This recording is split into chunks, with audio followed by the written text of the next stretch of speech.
Bom, tá gravando. Então vamos lá, gente. Obrigado aí mais uma vez pela presença. Quem não respondeu a chamada agora, a gente refaz no final, fica tranquilo, tá? Ok? Alguém tentou fazer os exercícios que eu mandei na semana passada? Pelo menos deu uma lidinha, ainda que não tenha tentado. O que vocês acharam?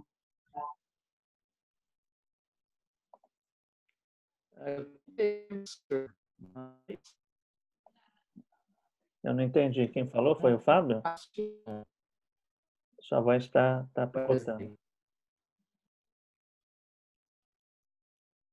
Alguém mais aí tentou, gente?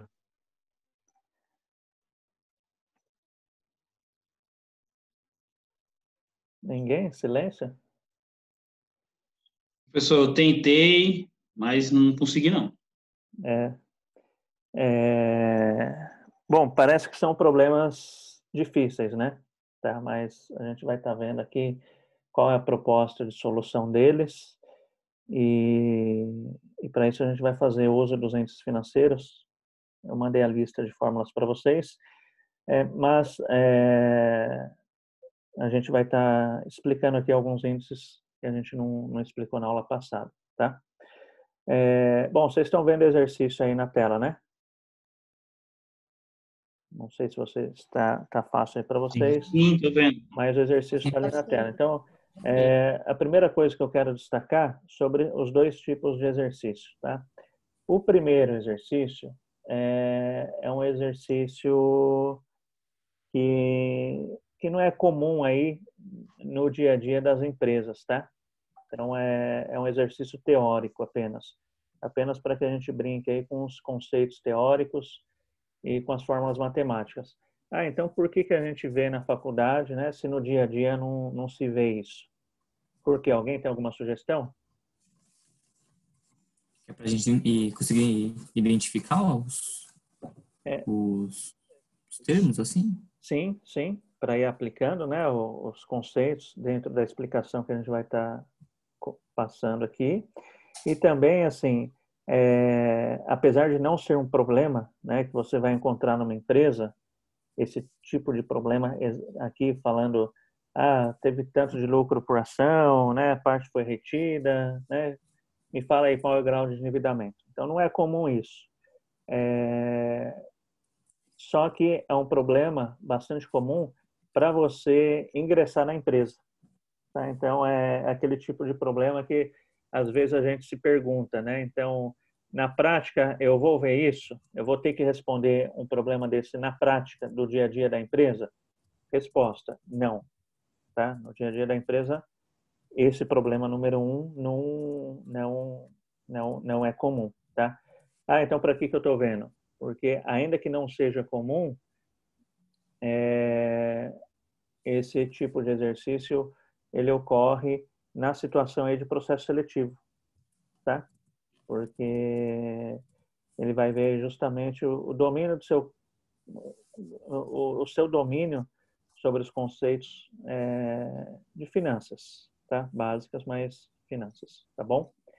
O segundo exercício já é comum no dia a dia de uma empresa, tá? Ok? Só para dar uma contextualizada para vocês porque eu sei que às vezes vem esse tipo de pergunta, né? Nossa, eu vou usar isso no dia a dia?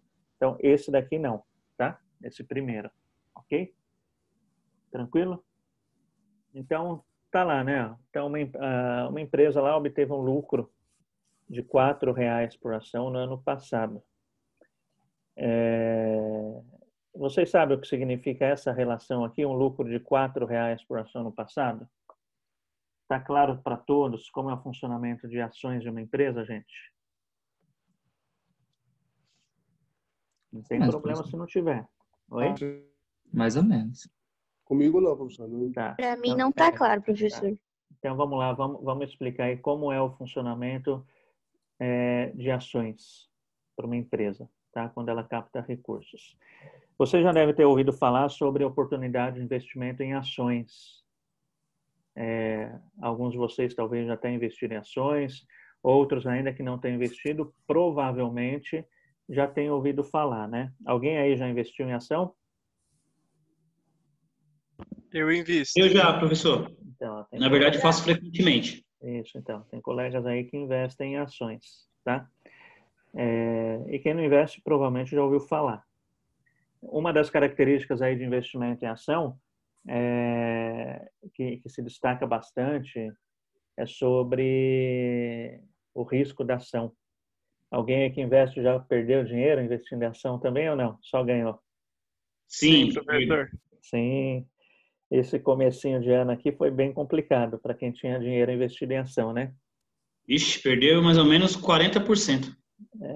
É bom. Tem hora que dá Só até tristeza. Mas não recuperou tudo ainda não. Recuperou um pouco, mas não foi tudo. Não, a recuperação demora, né? A recuperação ela não é na mesma proporção da perda, né?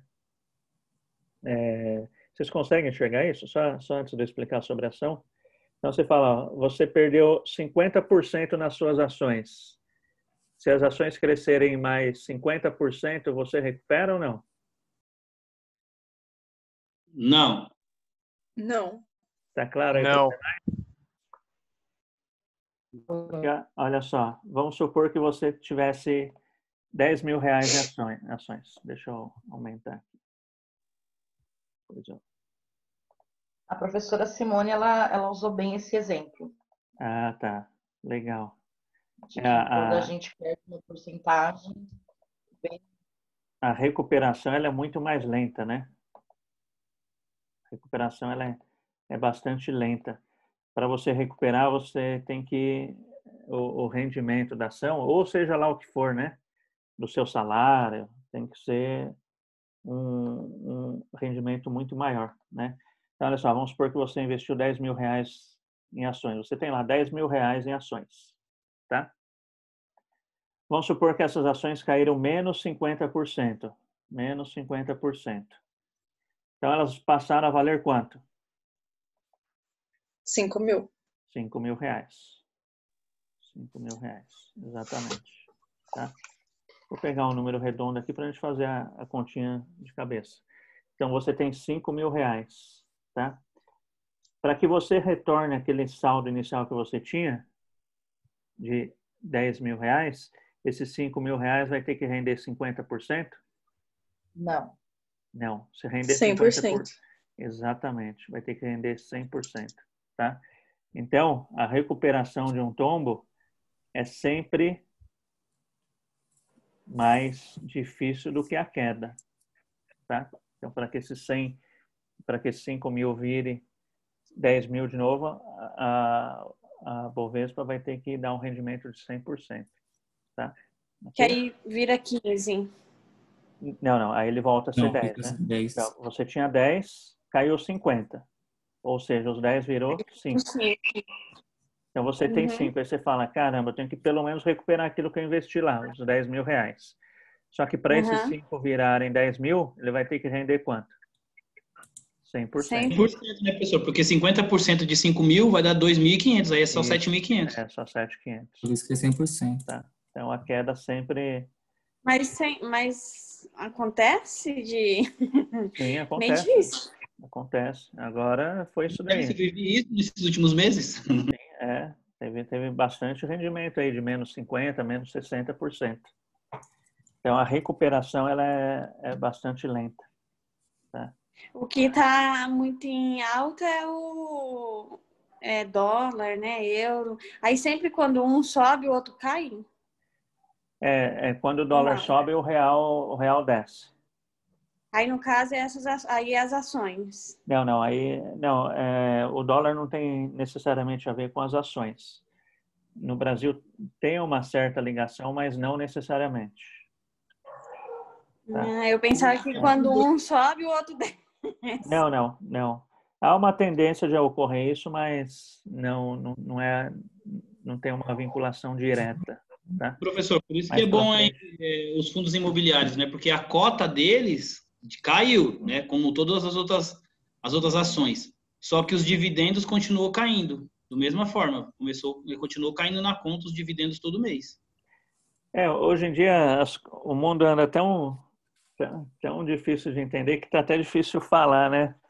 O que seria um investimento ideal, ou mais seguro. Mas é claro, né? Fundo imobiliário é um pouco mais seguro do que as ações, mas está tudo muito conturbado hoje em dia. Não tá muito fácil, né? Verdade. Tá? Fundo imobiliário é o quê? Fundo imobiliário é uma captação de recursos que alguns bancos fazem no mercado, né? Então, ele para financiar construção de galpões, ou construção de prédios, ou construção de casas, tá? Então, Shopping. shopping, né? Então, vamos supor, vamos fazer um shopping. Então, um empreendedor quer fazer um shopping, né? A construção de um shopping é cara, não sei. Vou chutar aqui um valor irrisório, bem baixo aí para a construção de um shopping, mas vamos chutar aí, vai gastar R$ 1 milhão para fazer um shopping, que não dá nem para o cheiro, tá? Mas só para efeito de ilustração. Então, você vai precisar de R$ 1 milhão. Então, o que acontece? O investidor, o empreendedor, nem sempre tem esse recurso, justamente por ser algo muito caro. E aí, ele vai até um banco autorizado, né, a administrar, a emitir fundos. Ele vai lá e fala, preciso aí de R$ 1 milhão para construir meu shopping. Só que, por ser um valor muito alto, a taxa de juros inviabilizaria aí para o tomador desse recurso estar pagando, porque, né, o valor muito alto vai ter muitos juros para pagar. Então, o que o banco se propõe a fazer? Ele se propõe a fazer uma captação de recursos por meio de fundo. Então, ele vai lá, divide esse R$ 1 milhão em 1 milhão de cotas, vamos chamar assim, tá? Então, cada cota passa a valer quanto? R$ 1. R$ 1 milhão dividido em 1 milhão de cotas. Então, cada cota vale R$ 1, tá? Aí, o que esse banco faz? Ele vai lá no mercado, né? Vai na agência e coloca lá, ó, tem uma cota aqui de um fundo imobiliário de 1 milhão de R$ 1, tá? E aí você vai lá e compra uma cota, 1, 2, 10, o tanto que você quiser, tá? Com isso, o que ocorre? O banco consegue fazer a captação desse R$ 1 milhão de uma maneira muito mais fácil. Então, é muito mais fácil achar 1 milhão de pessoas com R$ 1 milhão, aliás, 1 milhão de pessoas com R$ 1, do que achar uma com 1 milhão. Então, o banco faz essa captação de R$ 1 de cada um, repassa para o empreendedor, para o tomador dos empréstimos, e a pessoa que comprou essa cota fica na expectativa de estar ganhando. É ações, no caso. Não é bem ação. A lógica é parecida com ação, tá? Mas o fundo não é uma ação. E aí esse valor é repassado lá para o empreendedor, ele faz a construção, e quem comprou essa cota do fundo imobiliário espera aí ter o retorno em cima da valorização daquele empreendimento que está sendo efetuado. Tá? É mais ou menos isso. Alguém investe em fundo imobiliário? Tô querendo aprender para começar. Eu também estava querendo aprender para começar. Mas de maneira resumida é isso. Ok? As minhas quase todas são fundo imobiliário. Só tenho do Banco Itaú, do Banco Inter, que eu tenho que é de empresa. O resto é tudo fundo imobiliário. Entendi. É um pouco mais seguro do que as ações. Então, vamos até pegar o gancho dessa explicação de fundo imobiliário para explicar como funcionam as ações. As ações é uma maneira que as empresas têm para captar recursos. Então, lá na primeira aula, a gente relembrou aqui a estrutura do balanço patrimonial. Está aqui, ó. Deixa eu até dar uma grifadinha nele de azulzinho aqui, ó. Então, lá na primeira aula, a gente viu que para que as empresas saiam do papel, para que elas existam, elas precisam de fazer o quê? Captação de recursos. As empresas precisam ter dinheiro para que elas existam, tá? Então, quais são as maneiras dela ter dinheiro? Então, ela pode ir num banco pegar dinheiro emprestado, que seria aquele exigível. A empresa pode receber aporte de capital dos sócios, que é o chamado capital social. Lá em contabilidade, lá no comecinho, vocês viram essa história de capital social. Então, o capital social é o aporte que os sócios, que os donos da empresa fazem ali, inicialmente, para que a empresa passe a existir. E esse aporte, além de ser inicial, ele pode ser feito periodicamente ou a qualquer momento, de acordo com o que os sócios entenderem adequado. Tá? Então, olha só, são fontes de capital. Então, posso ir num banco, pegar emprestado, os sócios podem fazer o aporte de capital na empresa. Uma outra maneira que tem de fonte de capital é a empresa reaplicar parte dos lucros, aqui que vem lá do DRE. Então, uma empresa pegou, apurou lucro, tudo bonitinho, fez lá a apuração de lucro, parte desse lucro pode ser reinvestido na própria empresa. Então, parte do lucro que é investido na empresa, ela também é uma fonte de recurso. No caso, é um capital próprio, tá? Ele é considerado como não exigível. Já no exercício 1 a gente vai ver essa ligação aí entre o lucro com o que é investido lá na empresa, tá? E uma outra maneira que as empresas têm de fazer captação de recursos é emitindo ações. Então, ela emite as ações. As ações, é importante que vocês saibam que as ações, elas são consideradas fonte de capital não exigível, ok? Então, ou seja, ela faz parte aqui do patrimônio líquido. Qual é a característica mesmo aí da não exigibilidade?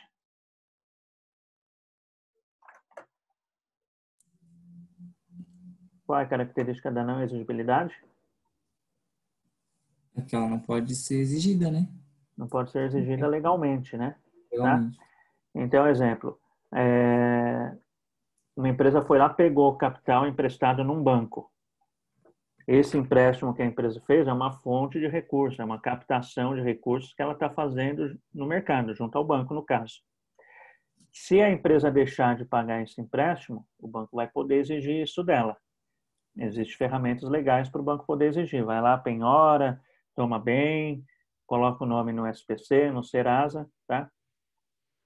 As ações, elas não são exigíveis. Então, alguém que compra uma ação de uma empresa não vai poder exigir legalmente da empresa o retorno daquilo que ela investiu. Por isso que se chama aí, se considera que o investimento em ação é um investimento de risco. Igual o Fábio. O Fábio falou que perdeu 40% nas ações dele. Então, assim, sei lá, vamos supor que ele investiu 10 mil reais. Se ele perdeu 40%, ele tem hoje 6 mil reais. Ele não tem mais 10 mil reais, tá? O Fábio pode entrar na justiça para exigir o valor dessas ações da empresa que ele investiu? Não pode, tá? Por quê? Porque é não exigível, ok? Aqui só para a gente localizar o valor de onde as ações se enquadram aqui no balanço patrimonial, tá? E lembrando que, na prática, as ações, do ponto de vista da empresa, é uma captação de recursos que ela faz, ok? Tranquilo? Então, o que acontece? Da mesma maneira lá do fundo imobiliário, acontece aí com as ações. Então, uma empresa precisa de recurso, ela vai lá, se inscreve na Bovespa, tem todo um processo, tá? É um processo bastante complexo e burocrático para que uma empresa possa emitir ações, ou seja, para que uma empresa possa captar recursos por meio da emissão de ações. E então uma empresa, vamos supor que ela precisa aí de 10 milhões de reais. Ela precisa de 10 milhões de reais, tá? Então ela quer fazer esse aporte. Então a empresa precisa aqui fazer uma captação de 10 milhões de reais. É um valor razoavelmente alto, um valor considerado alto, 10 milhões de reais. A empresa pode pegar esse dinheiro, esses 10 milhões no banco? Pode, não tem problema nenhum, só que vai ter juros para pagar. E juros sobre 10 milhões é algo bastante salgado. Além de também você conseguir achar um banco que esteja disposto a desembolsar 10 milhões e investir na sua empresa, tá? Tem esses fatores aí também.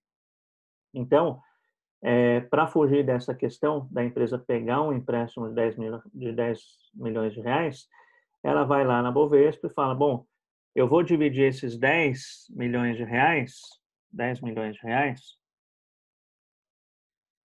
1, 2, 3, 1, 2, 3.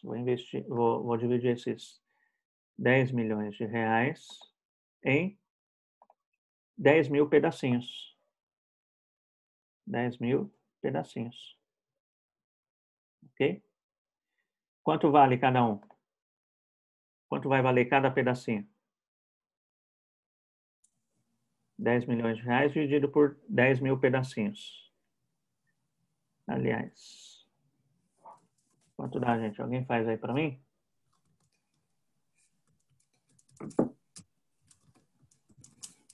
Dá R$ 1.000. Dá R$ 1.000. Ok?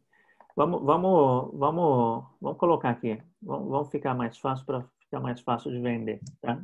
Fazer a captação desses recursos. Então, uma empresa precisa do total de 10 milhões de reais. Ok? Ela divide esses 10 milhões de reais em 100 mil pedacinhos.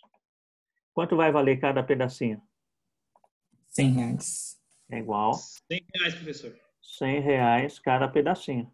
Agora ficou comprável. Isso, é. Agora vai. A ideia de ação é justamente isso. A ideia de ação é justamente fazer com que as pessoas se sintam atraídas, né, a deixar o dinheiro aplicado com ela. E assim, quanto mais baixo é o pedacinho, maior leque, né? Maior leque aí de oportunidades que a empresa vai ter de fazer a captação. Exatamente. Bem colocado isso. Essa expressão que o colega usou, agora é comprável, a ideia é justamente isso. Por quê? Uma empresa, se ela precisa de 10 milhões de reais, onde ela vai achar 10 milhões de reais? Vocês concordam que por mais que tenham pessoas ricas, é difícil achar alguém disposto a pegar, tirar de 10 milhões de reais e investir ali numa empresa?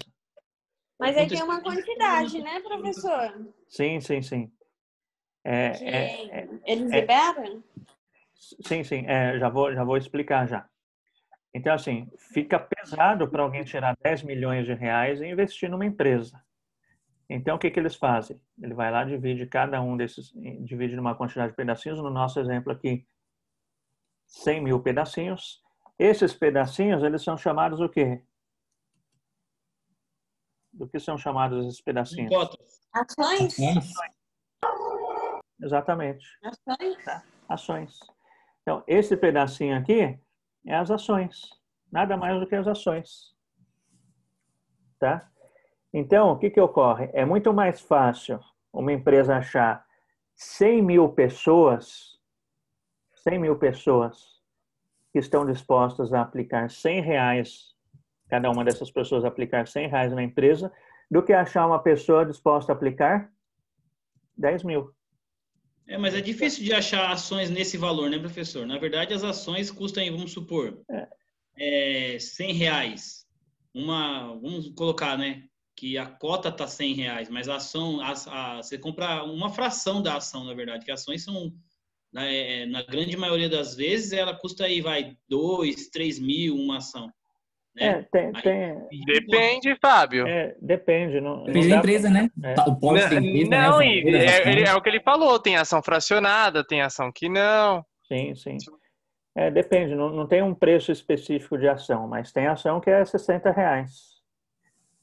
Mas tem ações fracionadas. Tinha empresa aí que ações antigamente era 190, 170 e em meio à pandemia estava 60, 70, R$ 80. Quem comprou o Magazine estourou. Magazine estourou. Comprei 10 cotas e estourei. Se tivesse mais dinheiro para comprar mais, tinha comprado. O problema é que a gente só sabe disso depois, né?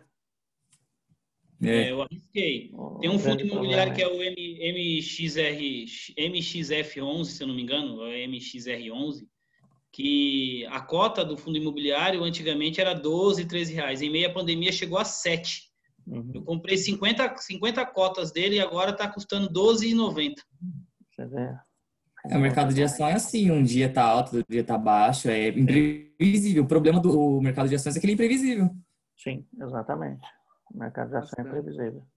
O ruim dos fundos imobiliários é que você só compra eles, né? Porque quando você for vender, você tem que declarar no imposto de renda. Sim.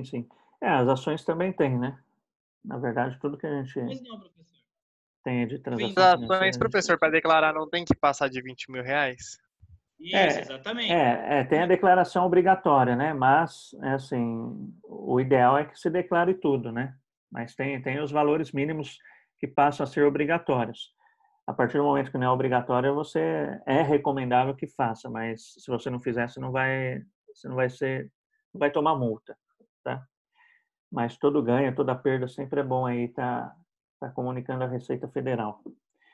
Então olha só, esse é o funcionamento das ações. Então, uma empresa precisa de 10 milhões de reais. Em vez dela ir lá e procurar alguém disposto a investir, tirar 10 milhões do bolso e investir nela, fica muito mais fácil ela dividir esses 10 milhões, no nosso exemplo aqui, em 100 mil pedacinhos. Cada pedacinho, ele se chama ação, tá? Por quê? Porque aí eu quebro esse preço e aí fica o quê? Fica comprável. Então, o que a empresa faz? Então, vamos supor, a Magazine Luiza que foi citada aí. A Magazine Luiza, ela precisa de investir dinheiro na empresa. Então, ela está à procura aí de captação de recursos. Ela vai lá na Bolsa de Valores, faz todo o trâmite legal que tem que fazer e fala, vou emitir 100 mil ações, 100 mil pedacinhos, cada pedacinho desse vai valer R$100. Ela vai lá, faz o seu leilão de lançamento, faz o seu lançamento das ações, vai aparecer 100 mil pessoas interessadas em comprar uma ação da Magazine Luiza, tá? Então, 100 mil pessoas vão comprar 100 mil ações. Cada uma vai comprar uma no valor de R$100. O que vai ocorrer na prática? O que a Magazine Luiza vai estar fazendo? Ela vai estar captando dinheiro do mercado. Esse dinheiro ela vai registrar onde? Aqui no não exigível, tá? Em ações. Então, vai estar lá. Quanto no nosso exemplo aqui? 10 milhões. Então, quando as 100 mil pessoas comprarem, ela vai estar lá. Ações, 10 milhões. Ok? Esses 10 milhões está registrado no lado do passivo, tá? Por que no lado do passivo? Porque é uma captação que a empresa fez. Ela foi lá e pegou 10 milhões do mercado. Dessas 100 mil pessoas, ela pegou R$100 de cada uma. Ok? Tá? Então, na prática, é assim que funcionam as ações. De maneira bastante simples. Aí tem a história de ação ordinária, ação preferencial, tá? Pode falar. Professor, eu estou entendendo um pouco. Vamos supor, se eu compro da Magazine Luiza, eu fico sabendo que é dela, no caso, se eu for comprar. Isso, sim. O comprador, ele sabe de quem é, exatamente. Ah, tá. Obrigado, tá? senhor. Só que, ao contrário, boa pergunta essa. Então, você como comprador, você como investidor, você sabe as ações que você está comprando. Só que a empresa que está tomando esse recurso, ela não sabe de quem são esses 100 mil pedacinhos. Quem são essas 100 mil pessoas. Tá? Ela não sabe. Por isso que as empresas que captam recurso por meio de ações são chamadas do quê? De sociedades o quê? Anônimas. Isso, sociedades anônimas. O que é anônimo? Você não sabe quem é. Isso, exatamente, eu não sei quem é. Não é? Então, por isso que essas empresas são chamadas de anônimas, sim? Por isso que tem umas empresas que elas são classificadas como SA, né? Isso, exatamente. Na descrição dela. Exatamente. O SA significa Sociedade Anônima. Exatamente isso. Ok? Por que sociedade? Né? Anônima a gente já sabe. Então, porque a gente não sabe quem são essas 100 mil pessoas, tá? E por que sociedade? Por que sociedade anônima? Por que sociedade? O anônimo a gente já sabe, só voltar aqui. Por que sociedade? Porque é um grupo de pessoas? Exatamente, porque foi um grupo de pessoas que se juntou no interesse comum. No caso aqui no nosso exemplo, que interesse? Investir na Magazine Luiza. Então isso é o quê? É uma sociedade. É uma junção de pessoas com interesse comum. Ok? Tá certo? Tranquilo? Então aí se chama sociedade anônima, as empresas que captam recursos por meio de emissão de ações. Tá? Professor, de capital aberto, né? Isso, é chamado também de capital aberto, tá? uma dúvida. E quando a ação varia para positivo, ela aumenta. Ah, tá. Isso significa que o pedacinho que ela está vendendo, eles estão querendo mais? Tá, já vou explicar isso daí. Tá? Deixa eu só pegar aqui essa questão de capital aberto que o colega disse. Então, sociedade anônima, então, é utilizada para as empresas que fazem a captação por meio de emissão de ações. E também é utilizada a expressão capital aberto, então, uma empresa de capital aberto. Por quê? Porque qualquer pessoa que tiver interesse em investir nessa empresa vai poder investir. Por meio do quê? De ações. Tá? Por isso que é chamado aí capital aberto, porque a empresa está aberta para quem tiver interesse investir nela. É diferente de uma empresa de capital fechado. O que é capital fechado? É uma empresa comum, uma empresa aí do dia a dia. Então, vou pegar uma loja de calçados aí do centro da cidade. É uma sociedade fechada, é uma empresa de capital fechado. Por quê? Porque ela é limitada ali àqueles sócios que estão lá no contrato social da empresa. Tá? Então, sociedade anônima ou capital aberto, nesse caso, eles são sinônimos, mas tem esse significado que eu disse aí por trás. Tá? O professor, só uma dúvida. Não é simples abrir o capital, né? Quando a empresa ela vai abrir o capital, tem todo um estudo do fundo de investidor. Sim. Não é tão simples uma empresa optar a captar recursos por meio da emissão de ações. Ela tem que seguir uma série de normas estipuladas pela CVM. CVM significa Comissão de Valores Mobiliários. Tá? Não é imobiliário, é mobiliário. Por que mobiliário? Porque significa que você quer mobilizar a sua empresa. Então, mobilizar dá a sensação do quê? O que significa mobilizar? De maneira bastante simples. Estruturar, né? Oi? Estruturar, né? Vamos dar uma mobilizada aí, não é? Fazer o negócio andar. E uma empresa se mobiliza tendo o quê?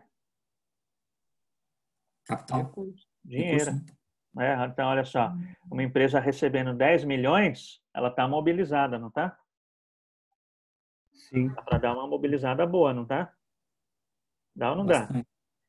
Se você recebesse um salário aí, se você recebesse um salário mensal aí de R$25.000 por mês, sua vida não ia dar uma mobilizada? Com certeza. Tá vendo? Então é daí que vem a expressão valores... Muito móvel, não imobilizado. Eu ia andar muito, passear demais. Aí que vem da expressão valores mobiliários. Por que mobiliário? Tá? Então, só para dar um significado. Senão a gente fala CVM, né? Então, CVM é igual a Comissão de Valores Mobiliários. Tá certo? Ou seja, é uma comissão aí do governo, tá? A CVM é um órgão do governo, não é um órgão privado. É um órgão aí do governo justamente que trata aí de como as empresas podem captar valores para que se mobilizem. Um dos tipos de valores mobiliários são as ações. Tem outros, tá? Tem debêntures, tem vários. E tudo isso é negociado na bolsa. Então, a empresa que tem interesse em fazer captação de recursos no mercado por meio da emissão de ações, ela tem que seguir uma série de observações da CVM, adotar critérios aí de governança corporativa. Isso daí provavelmente vocês vão ter no 8º semestre do mercado de capitais. Tem que seguir lá uma série de observações. Depois vocês entrem aí, coloca aí, CVM, Comissão de Valores Mobiliários. E aí essas empresas que fazem captação de recurso, elas têm que prestar contas para o mercado, tá? Ainda que esse capital, ainda que esses 10 milhões aqui, ó, que a empresa captou por meio de ação, não seja exigível, a empresa que captou esse recurso tem que dar satisfação para o mercado, tá? Então, não é assim também, não é exigível, então não tenho que dar conta. Não, tem que dar conta. Por que a empresa que capta recursos por meio de ação tem que dar conta daquilo que ela está pegando? Alguém tem alguma sugestão? É simples a lógica. Por quê? Não entendi a pergunta. Por que uma empresa Para mostrar onde está investindo o dinheiro, sei lá, algo do tipo? Isso. Por que uma empresa que capta recursos por meio de ações tem que dar contas para o mercado, para mostrar onde ela está usando o dinheiro. Tá? Professor, por isso então que em trimestre, todos que têm o capital aberto lançam os seus rendimentos, né? Isso, exatamente. Em aberto, lá tem no site a opção que você olha. Isso. Eles mostram o balanço, né? Isso. Mostra o balanço, mostra tudo. Eles mostram aí o chamado relatório da administração, tá? Que além de dados financeiros, além de dados contábeis, que é balanço, DRE, índices financeiros, também tem explicações detalhadas lá do que ela pretende fazer com esse dinheiro. E independente do prazo de divulgação estipulado para aquela empresa nos seus balanços, se houver um fato relevante, ela tem que comunicar. Então, normalmente as empresas, elas fazem essa comunicação pelo site institucional delas, normalmente um íconezinho lá que se chama Relação com Investidores, ou simplesmente RI. E além de estar no site da empresa, todas essas informações estão no site da CVM. Então, se você entrar na CVM, você vai achar relatório de administração de todas as empresas de todos os anos que fazem captação por meio de recursos de ação, tá? E assim, na prática, né, a hora que a gente compra uma ação de uma empresa, vocês conseguiram perceber, a hora que a gente faz uma compra de ação de uma empresa, a gente está emprestando dinheiro para a empresa. Ficou claro isso? Vocês conseguem perceber? Sim. Tá? Então, a hora que eu fui lá e comprei R$100 aqui, ó, e as outras 99.999 pessoas foram lá e compraram R$100, na prática, o que a gente fez? A gente emprestou dinheiro para essa empresa. Não é isso? Tá? E assim, gente, ó, respondam de bate-pronto. Quando alguém te pede dinheiro emprestado, a primeira coisa que você pergunta para a pessoa, o que é? Quando você vai pagar? Quando paga de volta. Eu acho que tem uma pergunta até antes dessa. Até Pra antes quê? de quando se paga. Para quê? Não é? Verdade. É natural. Alguém vem perguntar dinheiro, alguém vem pedir dinheiro para a gente, a primeira pergunta que a gente faz é: para que você quer? É natural isso, é subconsciente. Por que isso? O que vocês acham?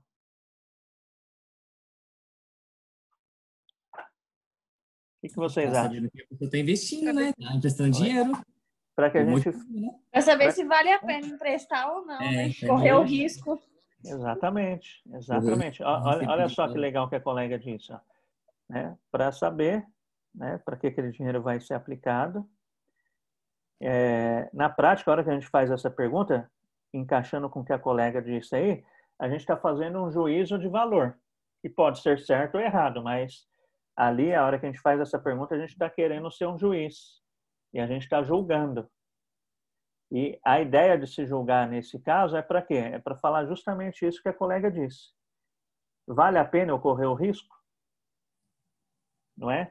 E dependendo da resposta que o cara te dá, dependendo da resposta que a pessoa que te pediu o dinheiro emprestado, você vai fazer isso que a colega disse, vai fazer essa avaliação, vale a pena eu correr o risco?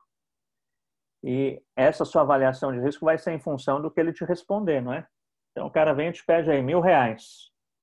Ô Fábio, me empresta R$1.000 aí? Aí o Fábio me pergunta, para quê? Que eu quero gastar R$1.000 na balada. Não é? Mas nem ferrando. Então, juízo de valor. Será que vale a pena correr o risco? Vou lá gastar R$1.000 bêbado, depois nem vou lembrar que peguei os R$1.000 com você, hein? Vai ficar no prejuízo. Não é? Tá? Ó, Fábio, me empresta R$1.000 aí. Agora eu vou perguntar para a menina. Qual foi a menina que deu exemplo aí? Quem foi? Quem é o nome da menina? A Rita. Oi, Rita? Rita, Então, Rita, bom, tudo bom? Então, Rita, me empresta R$1.000? Você me pergunta para quê? Aí fala, porque eu quero fazer um curso de Excel avançado para que eu seja promovido na minha empresa. As chances de você emprestar é maior do que do Fábio. São maiores, né? Do que for para poder ir para balada. Isso. Não que seja ruim, né? R$1.000, já pensou? Todo final de semana? Aliás, se alguém estiver disposto a me financiar milzão aí final de semana, estou aceitando investimento aí, viu? Dependendo do retorno, a gente empresta. Mas perceberam? Então, assim, é natural a gente fazer essa pergunta. E a hora que a gente vai aplicar em ação, a gente também faz essa pergunta, só que a gente não percebe. Então, é por isso que as empresas têm que deixar o relatório de administração delas disponíveis no RI, que é a relação com investidores, tá? Ou lá na CVM, e na CVM, porque é obrigado a estar lá na CVM. Justamente para quê? Porque a empresa está falando, olha, eu peguei o dinheiro, eu fiz isso, isso, isso, ou eu quero pegar um dinheiro X para mim fazer isso, isso, isso, isso. Tá? É que a maior parte das pessoas acabam investindo em ação, hoje em dia, até por estar muito popularizado, mas no oba-oba. Eu ouvi falar que a ação da empresa X está boa, na outra está ruim, então não vou investir. Mas o investidor que estuda mesmo, que faz planejamento para longo prazo, ele vai lá olhar as informações justamente para saber o porquê que a empresa está querendo pegar aquele dinheiro. E aí fazer esse juízo de valor. Bom, é para isso que ela quer pegar, então eu vou emprestar. Tá? Professor, Ou eles é para isso fazem que ela vou pegar, não vou emprestar. eles fazem uma pesquisa bem agressiva, né? Ah, sim, é um Esses dias eu processo. eu participei de uma conferência da XP, eles estavam investigando parte de locação, essas coisas. Sim. E aí logo depois veio o IPO da Vamos, da JSL. Uhum. Então, assim, os fundos, eles fazem uma pesquisa bem, não só da empresa, e sim o setor inteiro, né, onde ela vai operar. Sim, sim. E é uma operação bastante complexa mesmo, tá? Não é do dia para a noite. Tem muito estudo, é bem difícil aí, tem uma burocracia muito grande, tá? Então ali você pega e vai, né? E quanto mais informações a empresa tiver, mais fácil ela fica a captar recurso. Então quanto mais a pessoa te der informações do porquê que você quer aquele dinheiro emprestado, mais fácil fica da empresa estar pegando o recurso no mercado, tá? Então, detalhes, é cheio de detalhes. Então, depois vocês entram aí, vem aí o relatório de administração de alguma empresa que você tem interesse, sei lá, tá? Mas é cheio de detalhe, bem minucioso, e hoje em dia envolve muita coisa, além do negócio por si só. Então, hoje em dia, é levado em consideração fatores aí de relacionamento da empresa com a sociedade. Então, dentro disso, infere-se aí questões éticas, questões de relacionamento com o meio ambiente. Tudo isso as empresas colocam lá a informação para que o investidor se sinta seguro. Tá? Então, vamos supor, você quer investir um dinheiro em ação. Então, esses investidores que estudam mesmo, legal, né? Quero fazer um investimento em ação numa empresa X. Se você está pensando em longo prazo, uma quantia razoavelmente elevada de investimento, deixa eu saber mais detalhes. Além do negócio por si só. Então, o negócio por si só, é uma boa ideia isso que ela está vendendo. Só que eu tenho que olhar outros fatores. Então, qual é a política de RH da empresa? É uma empresa aberta à diversidade? É uma empresa racista? Não é? Tudo isso tem que estar lá na descrição. Tudo isso a empresa vai ter que colocar lá. Quais são as ações que a empresa faz aí para a inclusão? Por quê? Porque tudo isso, hoje em dia, qualquer notícia negativa nesse quesito vai repercutir nas finanças da empresa também. Então, qual é a minha relação, além do negócio? Estou dando exemplos aqui. Então, além do negócio da empresa, como que é a relação como vai ser a relação da empresa com o meio ambiente? Então, sei lá, vamos pegar aqui o exemplo de uma empresa de celulose, Companhia Suzano, tá? Ah, como que ela faz lá o processo? A água que ela usa, ela descarta a água, o esgoto no rio sem tratar? Opa, eu como investidor tenho que estar atento a esse tipo de detalhe. Por quê? Porque isso vale dinheiro. Lá na frente, se alguém descobrir que a Companhia Suzano joga esgoto sem tratar no rio, isso vai repercutir aonde? Nas finanças da empresa. E eu, como investidor, vou perder. Perceberam? Então, assim, tem muitos detalhes que a pessoa que para estudar mesmo se vai investir ou não na empresa, leva em consideração esses fatores que extrapolam o negócio, o objeto de negócio da empresa. Perceberam? Tá? Então, ela está falando justamente o para que vai usar e como vai usar. Tá? E toda essa relação aí com a sociedade em todos os aspectos. Inclusão social, meio ambiente, poluição e assim vai indo. Perceberam? Ok?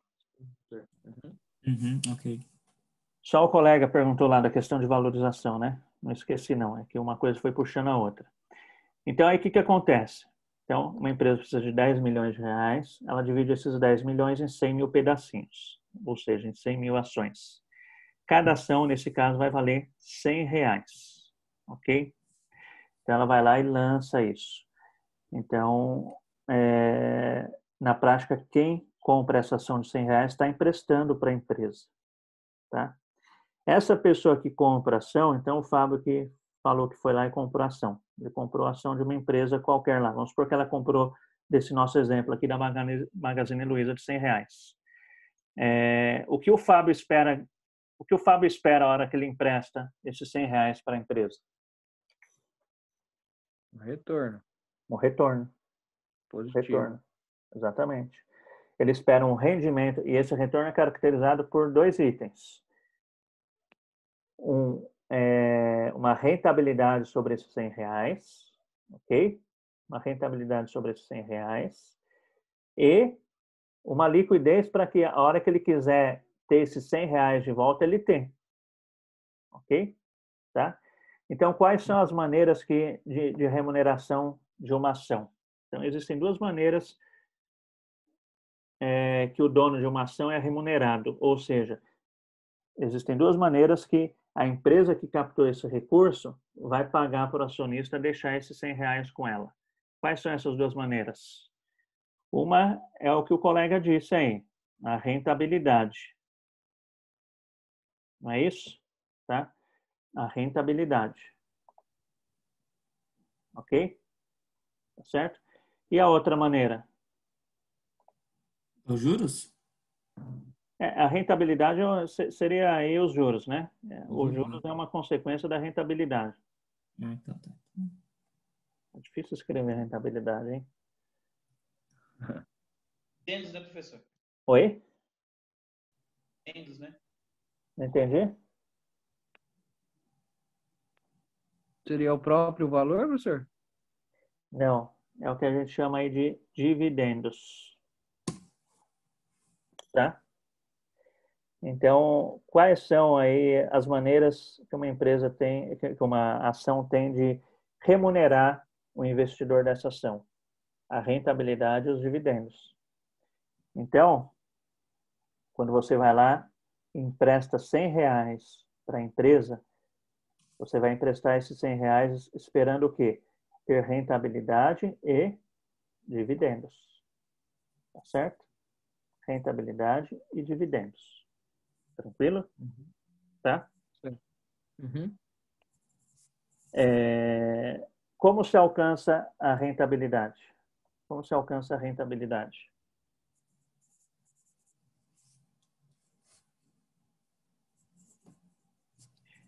Alguém tem alguma sugestão? A rentabilidade, ela funciona em relação ao quê? Ao interesse que as pessoas têm na ação. Tá? Então, se eu comprei uma ação hoje por 100 reais, foi a Rita que falou, né? A Rita ela pode se interessar em comprar essa ação de mim depois, por mais ou por menos. Em função do quê? Em função da atratividade do negócio dessa empresa no mercado. É igual um carro, né? Então, a gente sabe que existem carros que, por melhores que sejam, não tem muita procura, então faz com que o preço dele caia, tá? Então, o que acontece aqui, ó? A rentabilidade é isso. Aí eu vou encaixar aqui com o mercado primário e secundário. Então, eu fui lá, comprei uma ação hoje, a empresa lançou a ação. Hoje eu fui lá, comprei a ação por R$100, tá? O que eu espero como rentabilidade disso daqui? Que daqui, sei lá, um mês, tenham pessoas interessadas em comprar essa ação por R$110. Tem pessoas interessadas em comprar essa ação por R$110. Nesse caso, minha rentabilidade vai ser de quantos por cento? Eu comprei ela da empresa por R$100. 10%? Oi? 10%, né? 10%, ó. Tá certo? Ok? Essa rentabilidade vai variar justamente em função do quê? Da procura dessas ações lá na frente, tá? Deixa eu separar aqui porque começou a misturar. Eu consigo visualizar, mas deixa eu só fazer um parênteses aqui para vocês. O que acontece? Ó? O mercado de ações ele é dividido em dois mercados, que é chamado mercado primário e mercado secundário. Tá? Então, o que é o mercado primário? Isso daqui é importante. A gente vai fazer alguns exercícios, não hoje, mas mais para frente, mas que você tem que ter um entendimento aqui de mercado primário e secundário. O mercado primário, gente, é quando a empresa lança ação. Então, a empresa lançou uma ação. No nosso exemplo aqui, ó, a empresa lançou 100 mil ações de R$100 cada uma, tá? Quando a ação nasceu, a empresa lançou, por isso que é chamado primário. O que acontece? Esse valor que a empresa está captando, esses 10 milhões que a gente viu que entrou no balanço aqui, ele entra para a empresa quando as ações são lançadas, tá? Quando as ações são lançadas, ok? Tá? Ou seja, no mercado primário. Então, o mercado primário é quando a empresa lança a ação. Ela pegou e lançou a ação, significa que ela fez a captação efetivamente, tá? Mercado secundário. O mercado secundário seria o quê? Seria o segundo momento, quando os investidores fazem a transação das ações entre elas. Então, no mercado primário, eu comprei esses R$100, eu comprei uma ação de R$100 diretamente da Magazine Luiza, diretamente da empresa. Ou seja, esses R$100 entrou para o balanço lá da empresa, tá? Só que eu estou esperando rentabilidade, tá? Então, aí o que eu vejo? Bom, daqui um mês, essa empresa está indo bem. Então, como ela está indo bem, as pessoas estão interessadas em comprar essa ação. Então, daqui um mês, essa ação vai estar valendo R$110. Tá? O que eu faço? Como eu estou em busca da rentabilidade, eu vou lá e vendo essa ação para quem está interessado. Então, vamos supor que daqui um mês a ação esteja valendo R$110 e a Ruth esteja interessada em comprar ação. O que eu faço? Eu vendo essa ação para Ruth. Por quanto? Por R$110. Ok? Eu, como investidor, o que eu ganhei? Eu ganhei R$110. Aliás, eu ganhei 10%, eu ganhei R$10. Perceberam? Só que a hora que eu vendi essa ação de R$100, a hora que eu vendi essa ação de R$100 por R$110 para Ruth, daqui a um mês, esses R$110 vai entrar aqui no caixa da empresa ou não? Vai. Não vai. Não vai. Porque já não é a primeira vez que ele entra, né? Exatamente, porque não é o mercado primário. Perceberam? Então, o mercado secundário é a circulação das ações apenas entre os investidores, tá? E esses investidores, no mercado secundário, a gente chama aí de especuladores. Então, Uma pessoa que compra no mercado secundário é justamente isso. O dinheiro não está entrando mais para a empresa, porque o dinheiro entra para a empresa uma vez só, tá? Eu fui lá e comprei uma ação. Antigamente era em papel. Hoje em dia é tudo escritural, tudo via computador, tá? Mas vamos imaginar que fosse um papelzinho ainda. Então, a empresa foi lá e emitiu 100 pedacinhos de papel, cada papel valendo R$100. O que eu faço com esse papel? Vou lá e passo para a Ruth. Ó, Ruth, esse papelzinho é seu agora. Só que para você ficar com esse papelzinho, você me dá quanto? R$110. Tá? O E aí papel ela passa só para para frente também. exemplificar. Oi? E aí ela vai fazer o mesmo também. Isso. E aí a Ruth vai fazer isso lá na frente. Tá? E a Ruth vai fazer isso daí lá na frente, pensando em ganhar em cima desses R$110. Ok? Sim. Então, esse é o retorno, é um dos possíveis retornos para o investidor da ação. Tá? Só que daqui a um mês, então, no caso agora, daqui a 2 meses, vai, daqui 2 meses, essa ação pode não estar mais valendo R$110, tá? Em função de vários fatores. O negócio da empresa vai mal, uma crise no mercado. Então, essa ação pode estar valendo R$90, tá? Daqui 2 meses. Então, quando a Ruth for passar isso daqui lá na frente, não vai estar mais valendo 110 que ela pagou, vai estar valendo 90, tá? Ela pode exigir isso da empresa ou de mim que vendi por ela por R$110, essa diferença? Não. Não pode, tá? Por quê? Porque a oscilação da rentabilidade vai variar em função do desempenho da empresa e do mercado como um todo. Porque às vezes a empresa até pode estar bem, mas uma situação em que o mercado vai mal, ainda que a empresa tenha estrutura, ela vai sentir também. Perceberam? Tá? Então é assim que funciona. Esse é o chamado mercado secundário. Então, quando um passa para o outro. Então, o Fábio fez o investimento dele em ações. Ele comprou isso no mercado secundário de algum acionista que quis vender em algum momento. A hora que ele quiser se desfazer disso, ele vai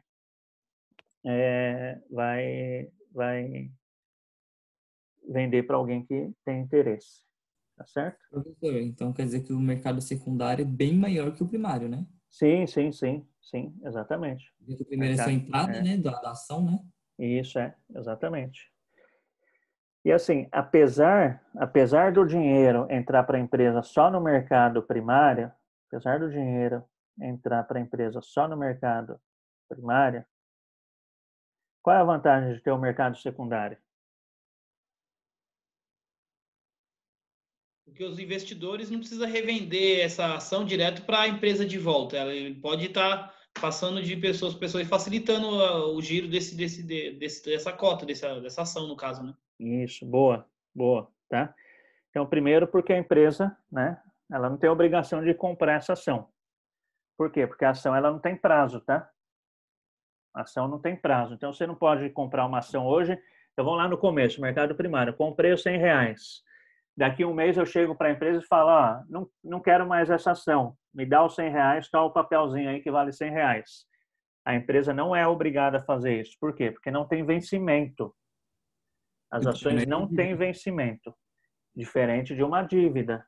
Então, a dívida, uma dívida ela pode ser exigida ali na data de vencimento. As ações não têm vencimento. Então, a empresa não tem a obrigação de recomprar essas ações. Tá? Primeira importância é isso. E a segunda importância, que é muito importante, a existência do mercado secundário.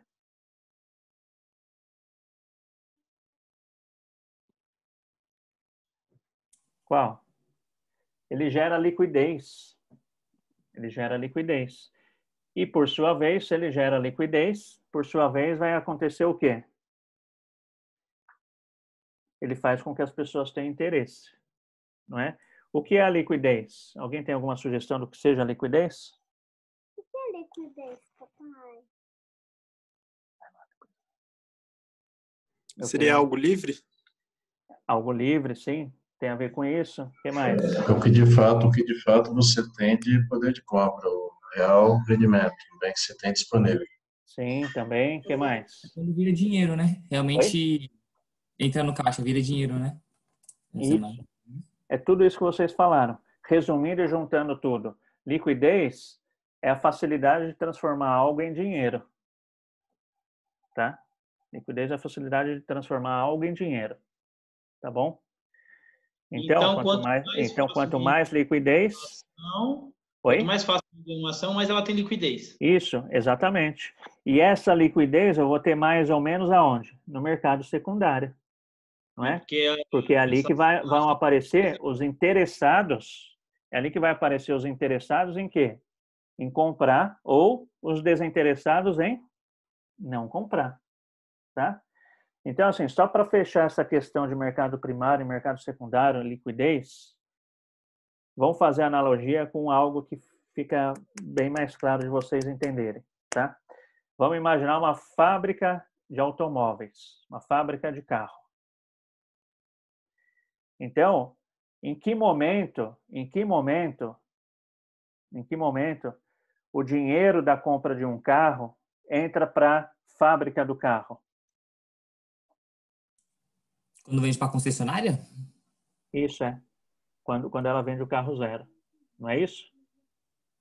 É ou não é? Tá? Sim. Então, a hora que você foi lá e comprou um carro zero, aquele dinheiro que você pagou no seu carro foi para quem?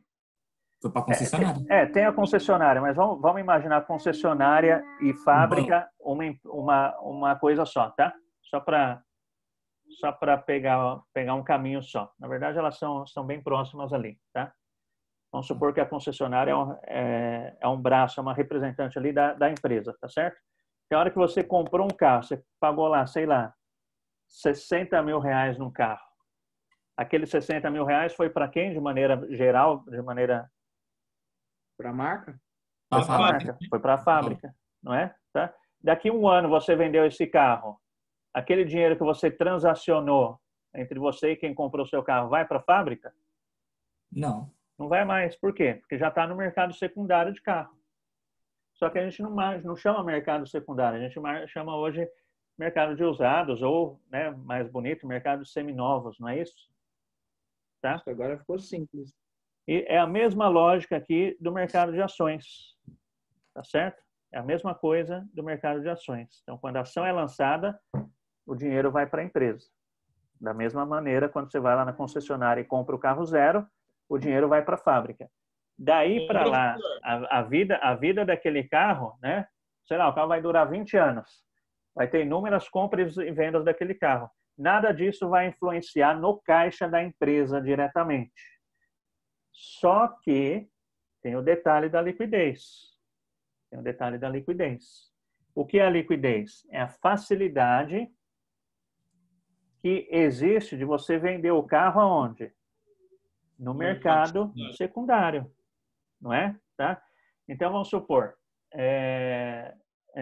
exemplo, eu sou apaixonado por carros franceses. Isso é verdade, não é um exemplo. Não é um exemplo fictício. Eu adoro carros franceses. Para mim, Citroën e Peugeot, a Renault também é boa, mas Citroën e Peugeot, para mim, é melhor do que Toyota. Só que o brasileiro não vê desse jeito. Não sei quem acompanha o mercado de carro. Sofrer, professor. O brasileiro vê o Peugeot como Peugeot.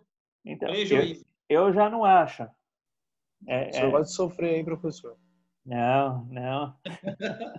É só você ter um Peugeot e um Sofrer Citroën. é pouco. É só você ter um Peugeot e um Citroën, você nunca mais vai querer, né? Você nunca mais vai querer ter carro, né, professor? Nunca mais vai ter carro, porque vai demorar 3 anos para ficar pronto. Demora até para pegar, cara. Então, tá com carroça do outro dia. 2014, ruim de pegar, que o meu genro ele tem agência, ele vende e compra carro, né? Um vermelho aqui com aquele teto panorâmico, 208 aqui. Rapaz, o bicho para pegar de manhã era uma briga, velho. Mas aí a bateria também, né? Não, a bateria nova. O problema era o reservatório de gasolina, que tinha gasolina, mas o leitor não estava entendendo o tipo de combustível que o carro tava e demorava para pegar. Então, o francês é assim mesmo, tudo frescurento. Então, mas o carro francês é um carro que eu gosto. Para mim é melhor do que um Toyota, tá? Sem dúvida nenhuma para mim. Só que eu sei que ele é um carro ruim de liquidez, porque não atende o gosto do brasileiro. E aí a gente entra numa discussão infinita, mas assim, o fato é isso que vocês colocaram, né? O brasileiro não gosta de carro francês. Eu adoro o Leãozinho. Então, eu sei que o mercado secundário dele é um mercado deficitário. Isso faz naturalmente, se eu vou lá compro um carro francês, há uma tendência dele perder mais valor do que até um Gol, que tem alta procura no mercado o quê? Secundário. Perceberam? Tá? Então, por isso que o mercado secundário é importante também, ainda que não entre diretamente ali no caixa da empresa, aquelas movimentações no mercado secundário, elas não entram diretamente no caixa da empresa, mas dependendo de como for o desempenho da sua ação no mercado secundário, isso vai influenciar no seu volume de vendas no mercado primário, não é? Então, sei lá, qual o carro que mais vende hoje em dia? Qual o carro atual que mais vende? É Gol ainda? Eu não sei. Não, o Onix passou as vendas, professor. O Onix é o carro mais vendido hoje. Qual? Onix. Então, olha só, Onix. Porém, o mais roubado também. Então vamos lá pegar. Onix, o carro mais vendido. Por quê? Provavelmente ele tem um bom mercado secundário. Não é? Tá? Então, isso faz com que a empresa que fabrica o Onix, eu nem lembro qual é. GM. É GM? Tá.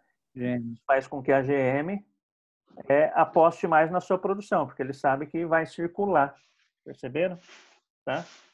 Diferentemente, aí talvez de, sei lá, um C4. Tá? Então, a Citroën vai fabricar menos Citroën do que o Onix, por causa da aceitação dele no mercado secundário. Perceberam? Tá? Então, fica essa analogia aí para você entender essa questão aí de mercado primário e mercado secundário. Ok? Tranquilo? Ok. Tá? Tranquilo. Então, é isso. E aí, o que ocorre? Existe um movimento que as empresas que emitem ações fazem, que eles chamam de recompra de ações. Tá? Importante isso, recompra de ações. O que é a recompra de ação? Então, voltando aqui para o nosso exemplo inicial. Aqui, ó. A empresa queria captar 10 milhões, emitiu 100 mil ações de R$100 cada uma. Oi? Sim? Isso daí que você está falando é assim, a empresa, no seu exemplo, a Magazine Luiza, querendo comprar as ações de volta? Isso, a recompra é a empresa querer comprar as ações de volta, exatamente. Exatamente isso. Mas eles conseguem fazer isso como? Sim, eles fazem oferta no mercado. E aí, normalmente, eles fazem uma oferta atrativa. Tá? Atrativa. Então, olha só. Só vamos fechar esse exemplo aqui. Então, começou lá do começo. A Magazine Luiza queria pegar 10 milhões no mercado, dividiu esses 10 milhões em 100 mil ações, cada ação valendo R$100. Tá? Aí passaram-se anos lá, e por algum motivo qualquer, tá? Ela quer recomprar essas ações. O que é recomprar ações? Ela recolher essas 100 mil ações do mercado. Tá? Ela quer recolher essas 100 mil ações do mercado. Ela vai e faz um anúncio de recompra de ações. Tá? Ela faz um anúncio de recompra de ações. E aí, normalmente, como ela tem interesse em recomprar, em recolher essas ações, o que ela faz? Ela vende um pouquinho mais do que o valor que ela está valendo ali na época. Tá? Então, essa recompra nada mais é do que o recolhimento das ações em circulação aí no mercado. Tá? A empresa pode fazer por vários motivos, para diminuir capital social, tá? E assim vai indo, ok? Tá certo? Então, recomprar as ações é isso que a colega disse aí. Quem que disse? É quando ela vai recolher as ações. A Rita. Tá bom, Rita? Na verdade, okay? eu ia te fazer essa pergunta uns minutos atrás, professor. Tá. O professor acabou respondendo sem querer. Tranquilo? Então, recomprar as ações são isso. Então, é importante a gente entender a lógica. Quando uma empresa lança as ações no mercado primário, o que acontece com o caixa dela? Entra dinheiro ou sai dinheiro? Entra dinheiro. Tá? Quando uma empresa recompra as ações, ou seja, quando uma empresa recolhe as ações no mercado, entra ou sai dinheiro do caixa dela?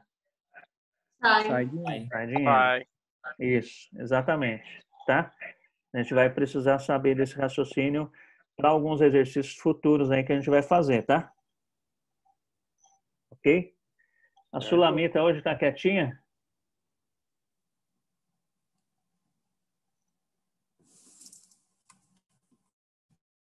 Ela sempre fala, tá quietinha hoje. Verdade, professor. Boa observação. Será que ela gosta de carro? Professor. Será que ela gosta de carro francês igual eu? Ficou com vergonha de falar? Ô, professor. Sim. Deixa eu perguntar, eles, assim, as empresas sabem que, tipo assim, vamos supor, eu comprei uma ação dela? Ela não sabe que é você, tá? Por isso que chama sociedade anônima. Ela sabe que vendeu uma quantidade X de ação, mas ela não sabe para quem. É porque o E dinheiro como que ela entrou, né? consegue recomprar? Ela vai lá no mercado e fala, estou recomprando minhas ações. Aí você vai lá e fala, eu tenho uma ação aqui, ó. Eu tenho uma ação sua. Ela não manda uma mensagem específica para quem tá com aquela ação na mão, tá? Uma pergunta. A empresa ela faz isso de recuperar as ações que ela colocou no mercado. Por quais motivos? Porque ela tem expectativa de crescimento e quer fechar o mercado? Ou porque, sei lá, não quer mais deixar o capital aberto?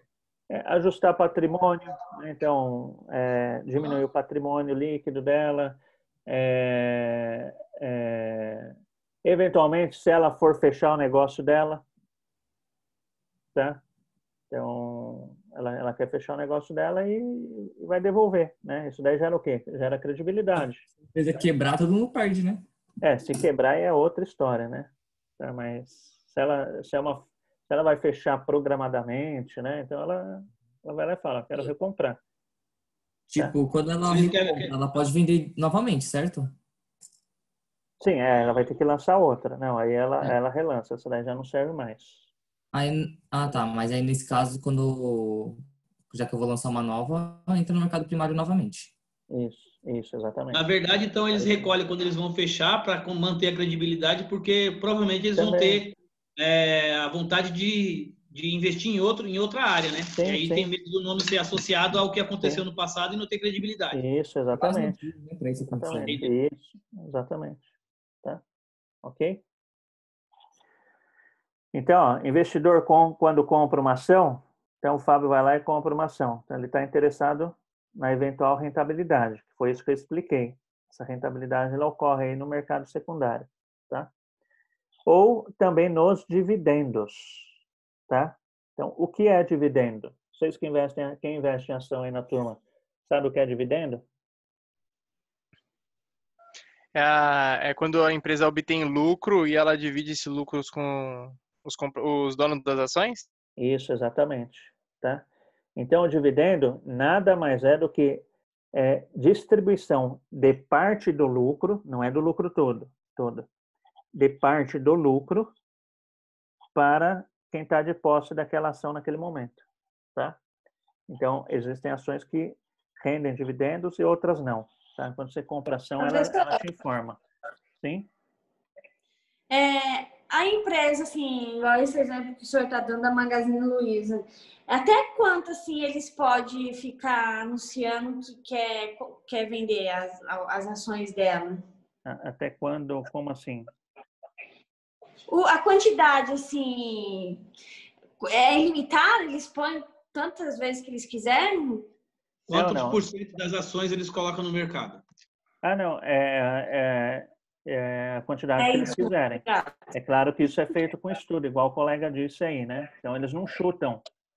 Então, ele vai lá e fala, preciso de tanto valor. Será que eu vou conseguir? Então, é feito todo um estudo de mercado bem aprofundado, inclusive para ver se vai se conseguir ou não vender, tá?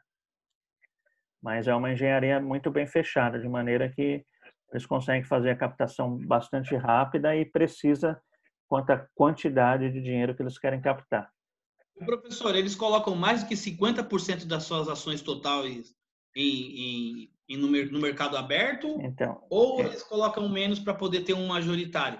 Então, normalmente eles tomam cuidado com isso daí também, porque os acionistas que têm mais de 50% das ações concentradas, ele é considerado acionista majoritário. Ou seja, ele passa a ser o dono controlador daquelas ações.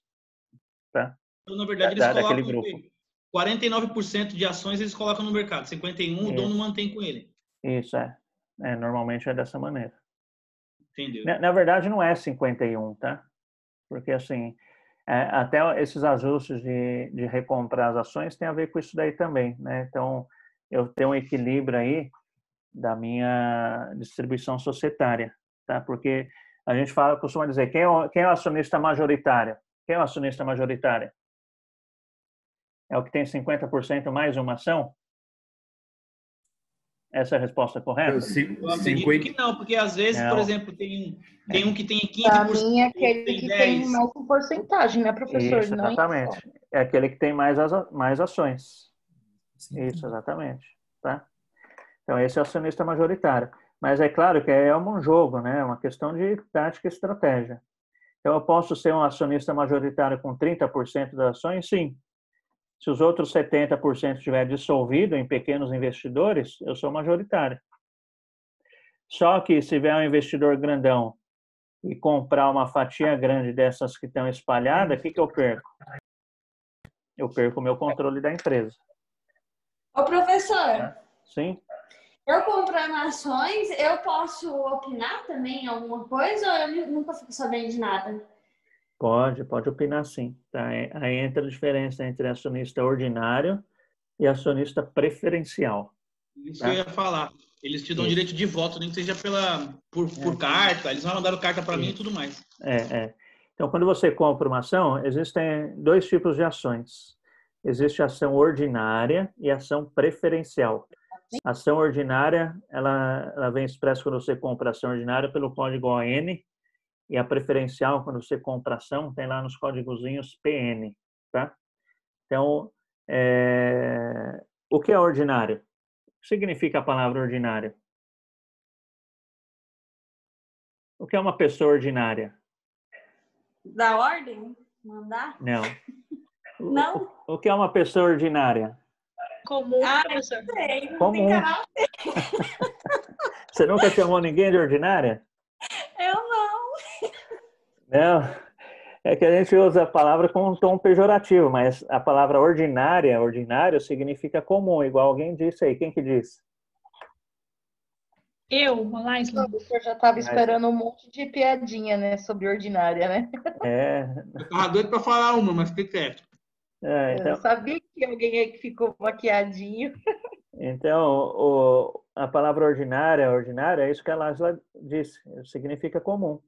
Tá? Então, quando a gente faz hora extra, a gente só fala hora extra, mas o nome correto da hora extra é o quê? Hora extra? Extraordinária. Não é? Ou seja, hora além da comum. Então, você trabalha 7 horas por dia. Se você fez 8, você tem 1 hora extraordinária, ou seja, 1 hora além do comum. 7 horas. Não é? Tá? Por isso que a hora extraordinária, ela tem que ser esporádica, né? Senão ela entra lá no comum e aí entra todo um arcabouço jurídico aí trabalhista que, tá? Então, por isso que se você faz gestão de empresa, você tem que tomar cuidado para que a hora extra seja esporádica mesmo, não seja comum, tá? Então é isso, o acionista ordinário é aquele acionista comum, tá? E o preferencial é aquele que tem preferência de alguma coisa, tá certo? Então o acionista ordinário é aquele comum, ou seja, é aquele que tem direito a votar. Então o que ocorre? Quando você compra uma ação de uma empresa, é aquilo, na prática você está emprestando dinheiro para a empresa. Se você está emprestando dinheiro para a empresa, significa que, na prática, você é dono de um pedacinho da empresa. Então, no nosso exemplo aqui, comprei um pedacinho de R$100. No caso aqui da Magazine Luiza, no nosso exemplo, tá? Então, significa que eu sou dono de um pedacinho, ainda que pequeno, mas eu sou dono. Se eu sou dono, eu tenho direito o quê? A dar pitaco, a dar opinião, tá? Então, o acionista ordinário, ele tem direito a participar aí das reuniões, né, das votações da empresa, dos processos decisórios que envolvem acionistas. Tá? Então, tem uma série de fatores aí que tem que ter reunião, né? Reunião periódica, tá? Existem as reuniões ordinárias. As reuniões ordinárias são aquelas que estão já programadas. Então, se você entrar no site da CVM, você vai ver lá calendário de eventos que vai estar lá relacionado às situações de reuniões ordinárias em que os acionistas se encontram, se juntam, tá? Ou presencial ou à distância, tá? Para cartinha, igual o Fábio falou, ou via internet, tá? Para você pegar e dar sua opinião sobre determinado assunto de condução da empresa, tá certo? É claro que vai ter mais peso a opinião de quem tem uma ação de R$100 ou quem tem aqui 90 mil ações.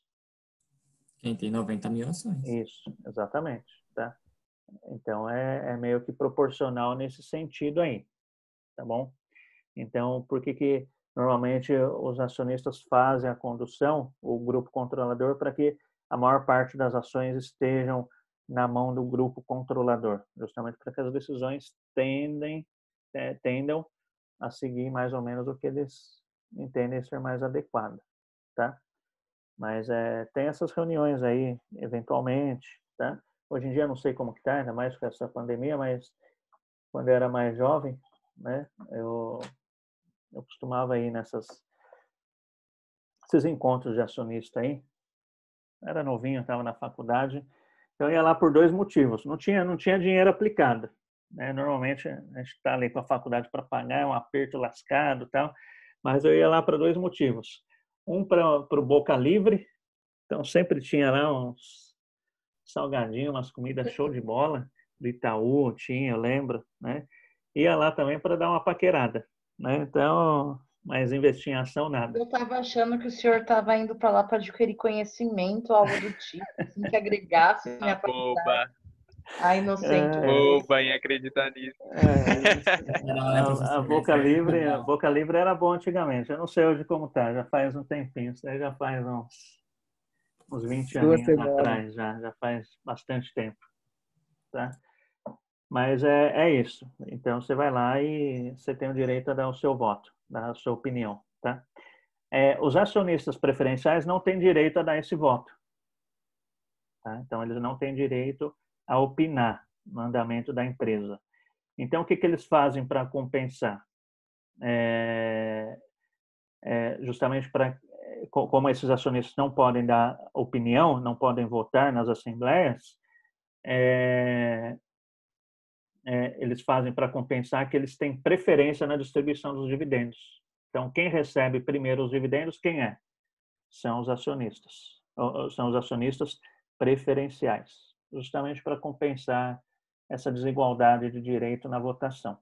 Tá? No caso de liquidação da empresa, quem vai receber primeiro são os preferenciais. Tá? Só que, assim, existem níveis de governança corporativa diferenciados. Assim, há uma tendência de que as empresas com níveis de governança corporativo mais avançado agora façam emissão de ações exclusivas com direito a voto. Tá?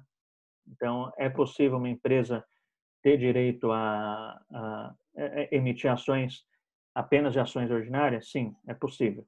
Os níveis de governança corporativa mais avançado prevêem isso daí, tá certo? Ok? E eu não me lembro ao certo agora, me fugiu aqui da cabeça, falei tanta coisa que fugiu, mas se eu não lembro se são 2 exercícios ou 3. Se ficar sem a distribuição dos dividendos, se a empresa teve lucro, né, e ficar sem a distribuição dos dividendos, que é parte do lucro, os acionistas preferenciais passam a ter direito a voto, tá? Ok? Tá certo? É isso. Mais alguma dúvida? Só voltando aqui, a gente acabou fugindo até, né, mas a gente estava na conversa aqui de que o acionista, quando ele compra uma ação, então eu fui lá, comprei os R$100, comprei uma ação de R$100.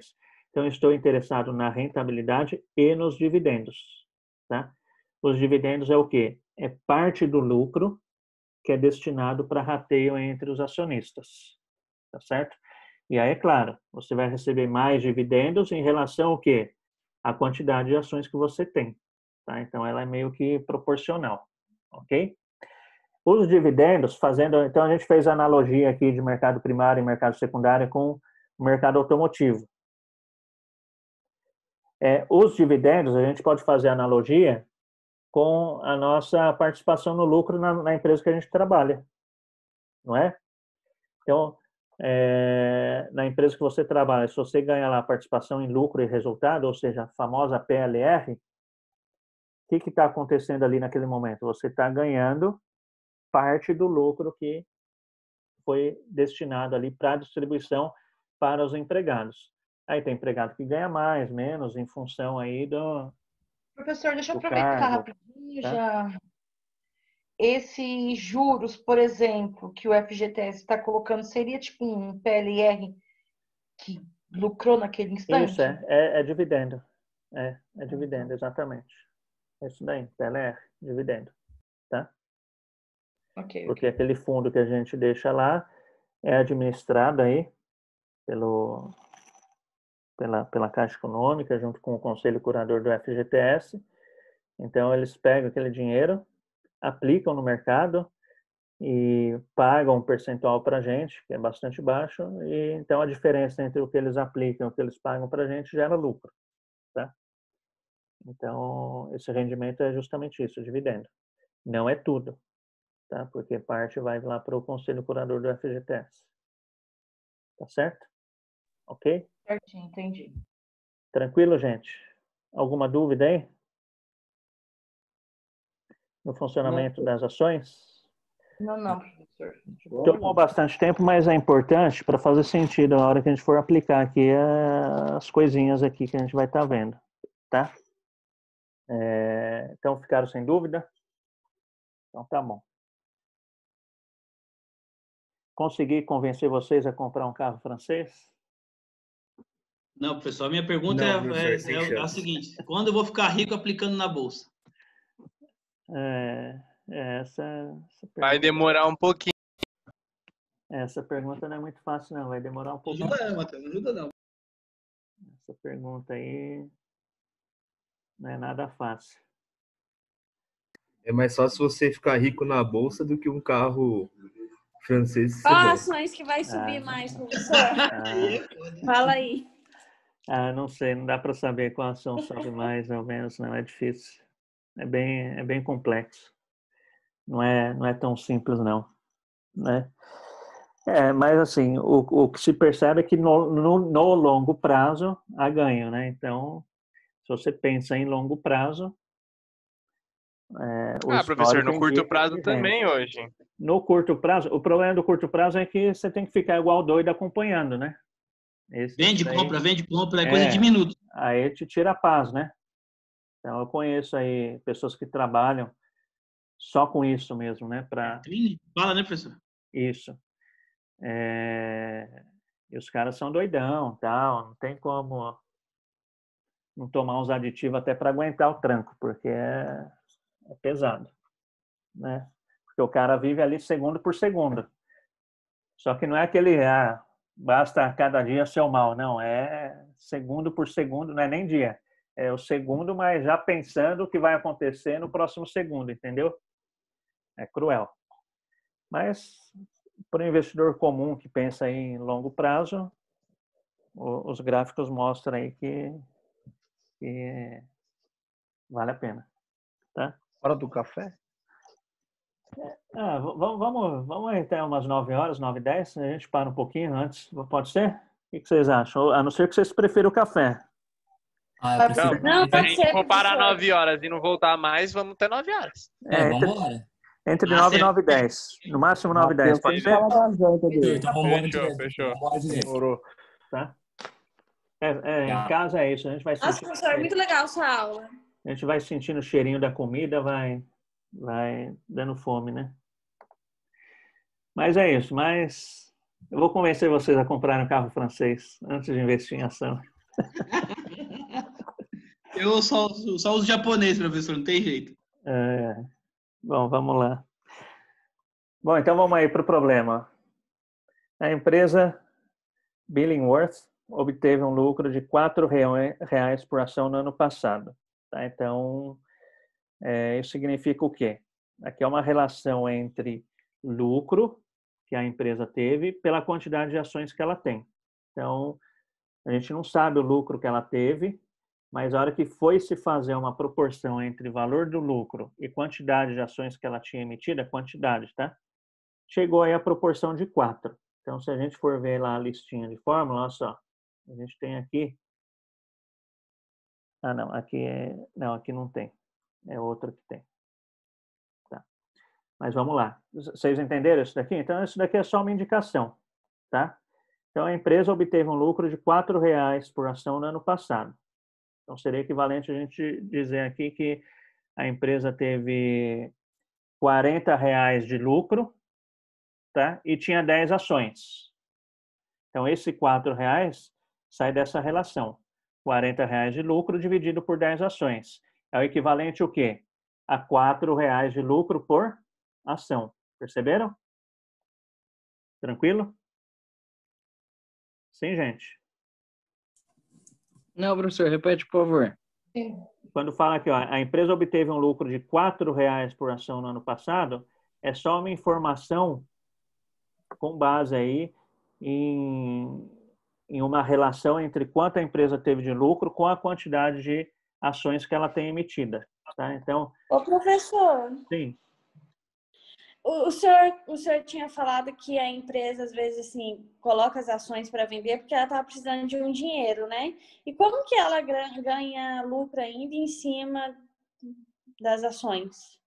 Então, ela vai usar esse dinheiro que ela captou para fazer o negócio dela rodar, né? É dessa maneira. Tipo, ela vai investir em outra coisa, fazer Isso. investimento. Vai investir na empresa dela. Na prática, ela gera um capital de giro, né? Isso, Na prática, ela está usando o dinheiro dos outros para ganhar dinheiro. É isso. Tá. Então, olha só. Vamos trabalhar aqui com um número bem baixinho para entender. Sim. Aí o bom estado dela acaba influenciando no mercado secundário, né? Sim, acaba claro. Sim, exatamente. Exatamente isso. Quanto melhor, mais atração ela vai ter no mercado secundário. Tá? Então, olha só. Vamos trabalhar aqui com um número bem baixinho, tá? Para ficar fácil entender essa lógica. Então, vamos supor que uma empresa apurou R$40 de lucro. Então, foi lá, fechou o exercício dela, apurou R$40 de lucro. Tá? E essa empresa, ela vai lá e faz a continha, ela identificou que ela tem 10 ações. Então, ela emitiu 10 ações no total. Ela tem 10 ações em circulação aí no mercado. Então, eu posso dizer que ela teve o equivalente o quê? A R$4 de lucro por ação. Tá? É só indicativo de referência, tá? Perceberam? Ok? Sim. E aqui aí poderia até mesmo, né, professor? Uma empresa grande, vamos supor que ela tivesse 1.000 ações. A R$4, 4.000 ou 1 milhão de ações. É só um exemplo, né, que você está falando. Isso, exatamente, é só um exemplo. Então ó, no caso aqui, ó, vamos imaginar um lucro maior. Então, se a empresa teve R$4.000 de lucro e ela tem 1.000 ações emitidas, a proporção continua a mesma, R$4 de lucro por ação. Tá certo?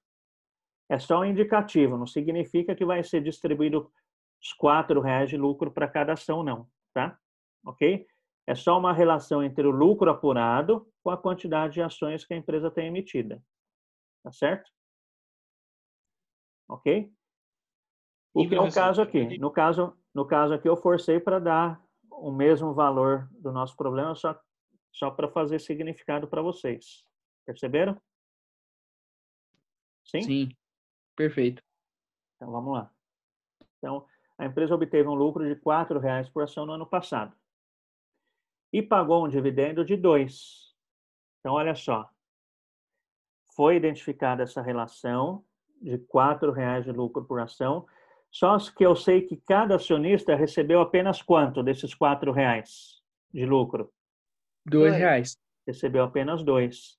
Porque eu sei que dividendo significa o quê? Parte do lucro que é dividido para os acionistas. Tá certo? Ok? Então, olha só que interessante, ó. Se eu tive uma proporção de R$ de lucro por ação e dividi e dei 2 para cada acionista, quanto ficou na minha empresa retido na forma de lucro? 2 por ação. 2 por ação. Exatamente. Tá certo? Ok? Exatamente isso. 2 por ação. Então, 2 dos R$ 2 foi para o acionista e 2 ficou retido na empresa. Ok? Tá certo? Certo. Aí continua. O total de lucros retidos aumentou em 12 milhões durante o ano. Olha que interessante. O total de lucros retidos aumentou em 12 milhões no ano. 12 milhões de reais. Tá? Então, eu sei que a hora que eu fechei o ano, eu coloquei lá no meu balanço patrimonial aqui, ó. Tá? Coloquei aqui no não exigível como lucros acumulados. Lucros acumulados, no nosso caso ali, 12 milhões. Ok? Deixa eu apagar aqui. Lucros acumulados, 12 milhões de reais. Tá certo? Então, eu apurei um lucro na minha empresa. Desse total de lucro, 12 milhões eu retive na minha empresa e os outros 12, o que eu fiz? Eu distribuí para os acionistas. Tá certo? Então, vamos descobrir quantas ações a gente tem. Então, olha só, se aqui, ó, se eu distribuir 12, aliás, se eu retive 12 milhões, e eu sei que o que eu distribuí de lucro equivale a metade daquilo que eu retive, quantas ações essa empresa tem emitida? 6 milhões. 6 milhões de ações. Exatamente, 6 milhões de ações. Tá certo? Ok? Uhum. Então, eu tenho 6 milhões de ações. Então, exercício 1 aqui. Tenho 6 milhões de ações emitidas. 6 milhões de ações emitidas. Ok? Professor. Oi? É os 6 milhões porque é a metade dos 12, né? Porque foi metade do lucro, né? Isso que a gente usou como base. Não. Porque assim, na verdade, o lucro total da empresa foi quanto? 24 milhões. 24 milhões. Porque, ó, o que eu percebo aqui? O que eu percebo aqui, ó? A minha empresa, ela gerou equivalente à proporção de R$ por ação no ano passado, certo? Desses 4, R$ eu distribuí. Então, daqui eu chego a uma proporção. Quanto do meu lucro foi distribuído para os acionistas em percentual? 50%. 50%. Ok? Então, metade eu distribuí e metade eu retive. Olha lá. Então, quanto eu tive de lucro no ano? 24 milhões. Tá certo? E aí Senhor, repete aí que eu perdi aqui. Cortou. Só essa Qual? parte do resultado dos 24 milhões? Os 24 milhões saem daqui, ó. Eu identifiquei a proporção entre 4 por ação em relação àquilo que foi distribuído. Então, eu distribuí quanto do meu lucro para os acionistas? 50%. Metade. Tá? Se eu distribuir metade, a outra metade ficou retida. Então, eu sei que esses 12 milhões equivalem ao quê? A metade de tudo que eu tive de lucro. Ok? Tá certo? Uhum. Ah, então a resposta certa não é 6, né? Não, isso daqui é só para a gente ver quanto teve de lucro. Entendi, Eu sei que para cada acionista foi distribuído, então para os acionistas totais foram distribuídos quanto em reais? 12 milhões, certo? Ok? Certo. Em ações, 6 milhões. 12 milhões. Se cada acionista recebeu R$ 2, tá aqui, ó, pagou um dividendo de 2. Tá? Por ação. Então, se eu distribuir 12 milhões para os acionistas e cada ação vale R$ 2 na questão aqui de distribuição de lucros, quantos acionistas eu tenho? 12 milhões dividido por 2. Ou seja, eu tenho 6 milhões de acionistas. Ok? Nesse caso, vamos supor se tivesse pago 3.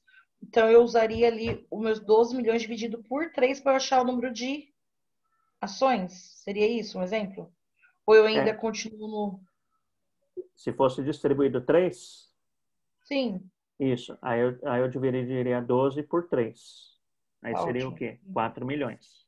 Exatamente. Tá? Ok? Então, olha só. Eu descobri que eu tenho 6 milhões de ações emitidas, certo? Tranquilo, gente? Tranquilo. Tá? Então, olha só. Essa é uma informação importante. Mas antes disso, deixa eu voltar aqui para o problema. Tá? Aí vamos lá. Deixa eu ler o problema todo. Total de lucros retidos. Até aqui uma sugestão. É que eu já comecei do começo, porque eu conheço o problema. Tá? Mas eu até dou essa sugestão para minha filha. Né? Eu falo, ó, sempre lê o problema todo e se atente na pergunta, porque às vezes até aquilo que você leu lá no problema não vai ser necessário. Tá? Então vamos lá. Total de lucros retidos aumentou em 12 milhões, enquanto o valor patrimonial da ação no final do ano era de 40. A empresa não tem ações preferenciais e não foram emitidas ações ordinárias durante o ano. Se as dívidas ao fim do ano, igual ao exigível total, fossem de 120 milhões, qual seria o índice de capital de terceiros em relação ao ativo? Então, eu quero destacar isso, tá? Para que a gente faça a leitura do problema, tendo em mente sobre o que está pedindo, tá? Então, o que o problema está pedindo? Finalmente, o problema quer saber o quê? O índice de capital dos terceiros. Isso. O índice de capital de terceiro, o capital de terceiro, qual a característica do capital de terceiro? É um capital o quê? Exigível, não é? Ou seja, índice de capital de terceiro, vocês concordam que seria a mesma coisa de índice de endividamento? Sim. Tá? Então, na prática, a empresa está pedindo o quê? A empresa não, o problema está pedindo o quê? O índice de endividamento? Qual é o índice de endividamento da empresa? Isso daqui a gente viu na aula passada, tá aqui, ó. Tá? Lembra que a gente viu aqui, ó? Olha lá, grau de endividamento. É do exemplo da empresa sem dívida e com dívida. Lembram-se disso? Professor. Tá? Sim. O senhor não mandou essa planilha. Podia mandar essa planilha, né? Porque ela ajuda bastante. Tá bom, eu mando depois, sim, não tem problema não. Por favor. Tá? Porque aí a gente tirando uma dúvida, a gente olhando e a gente consegue dar uma lembradinha. Tá. Uhum. Então, olha só, lá na aula passada, a gente viu que o grau de endividamento nada mais é do que o capital de terceiro dividido pelo ativo total. Não é? E é justamente o que o problema está pedindo. Ó. Qual seria o índice de capital de terceiros? Em relação a quê? Aos ativos. Ou seja, qual seria o grau de endividamento geral da empresa? São sinônimos. Tá certo? Então, olha só. Lá eu posso substituir, né? Por exemplo, o meu total é 120 milhões e o meu lucro lá de lucros retidos, ele ficou em 12 milhões, né? Então, a gente já teria esses dois ou não? Não, ainda tem algumas coisinhas aí no meio. Tá? Então, olha só para a gente fechar aqui. Ó. Então, o que eu quero saber, o que o problema está pedindo, nada mais é do que o grau de endividamento geral. Tá? E a gente já viu isso na aula passada, tá na lista de fórmula aí de vocês também, que o endividamento geral, o que é? Capital de terceiro dividido pelo ativo total, não é? Então, vamos ver o que a gente já tem de dado aqui? A gente tem capital de terceiro, tem ativo total? Não sei, vamos lá para o problema, tá? Então, a empresa obteve um lucro de 4 por ação, depois a gente volta para cá, pagou um dividendo de 2. Total de lucros retidos aumenta em 12 milhões durante o ano, então está falando de lucro retido. O valor patrimonial da ação era de 40. A empresa não tem ações preferenciais e não foram emitidas ações ordinárias durante o ano. Se as dívidas da empresa ao fim do ano, olha só, iguais ao seu exigível total. Iguais ao seu exigível total. Onde que está exigível na estrutura do balanço? Está aqui, ó. Tudo que é capital de terceiro. Ó. Ele está falando lá, exigível total. Então, ó, se as dívidas ao fim do ano iguais ao seu exigível total, ou seja, eu já sei que conceitualmente exigível total significa o quê?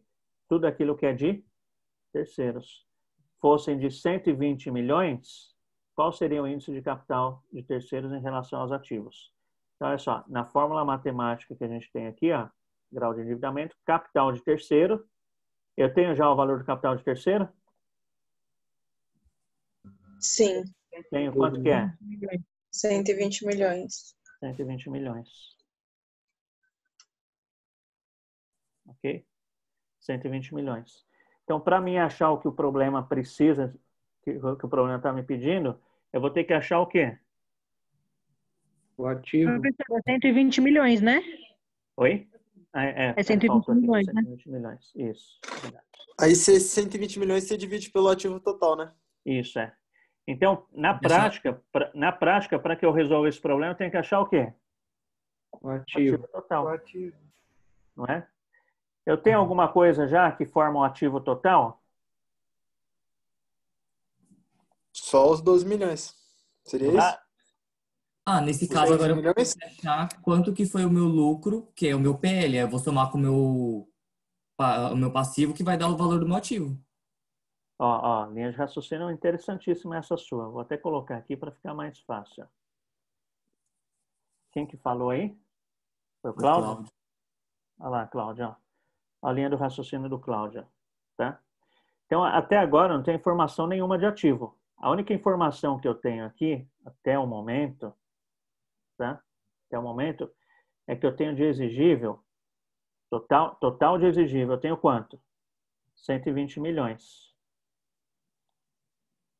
Não é isso que você falou, Cláudio? Isso. Tá?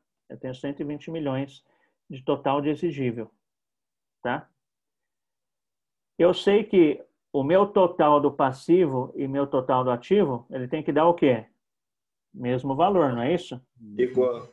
É o total do passivo mais o PL. Isso. Então, olha só. Para que eu ache o valor total do ativo total,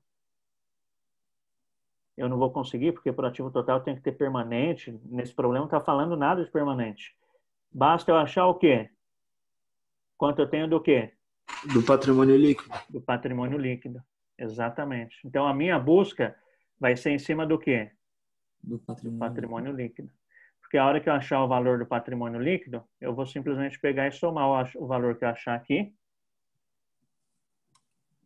O valor que eu achar aqui, ó. O exigível. Com o exigível vai ser o quê? Total do meu passivo. E eu sei que, por definição, o total do ativo é o mesmo do total do passivo. Tá certo?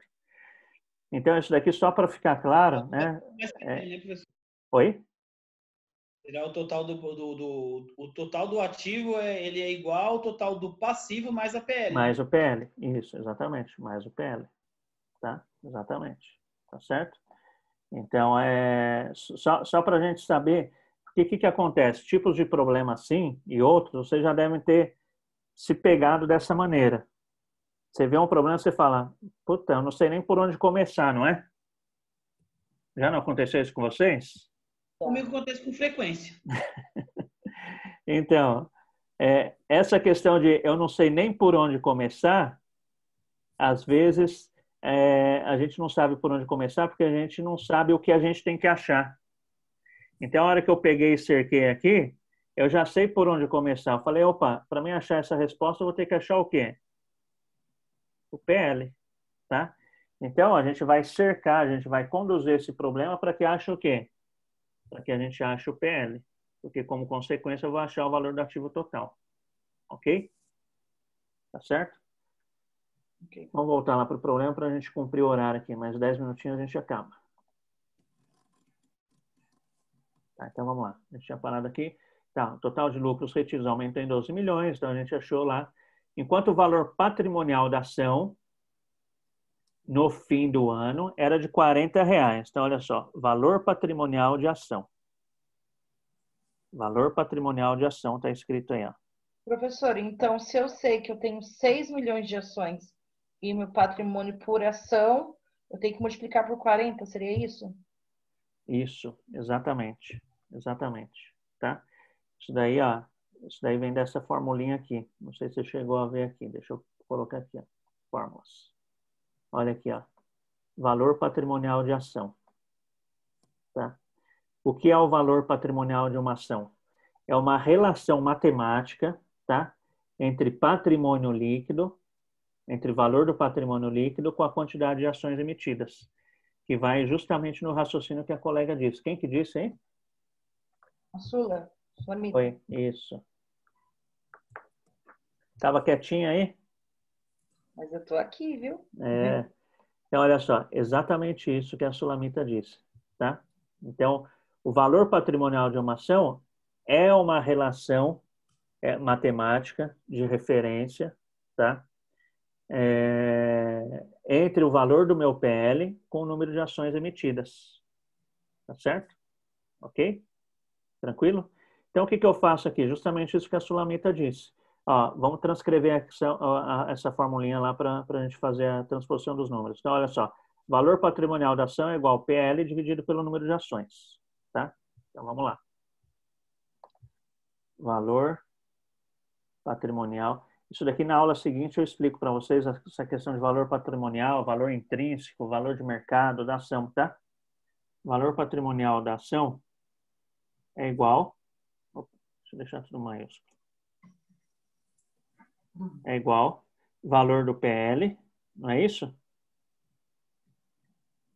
Dividido pela quantidade de ações emitidas. Ok? Tá certo?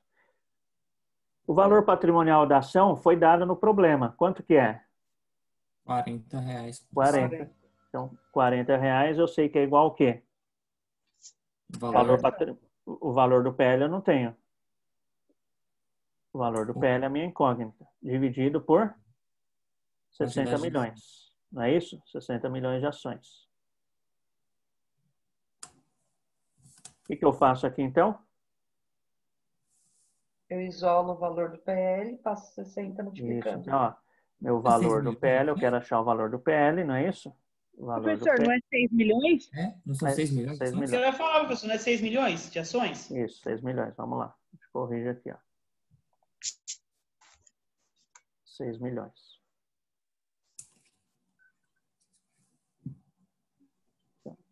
Então, o meu valor do PL vai ser igual ao quê?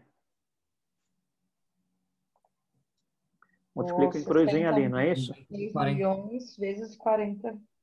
Oi? O que está dividindo, eu passo para lá multiplicando, não é, professor? Isso, então dá quanto? 240 milhões. 240 milhões, isso. 40. Vou colocar o xzinho aqui, pequenininho, vezes 6 milhões. Ok? Então, o valor do meu PL vai ser... isso daqui, na verdade, aí é matemática comum, né? Não é finanças. E, assim, às vezes, justamente, essa matemática comum acaba atrapalhando um outro, mas fiquem tranquilos, tá? A gente depois vai... Dá quanto quando a gente faz isso? Dá?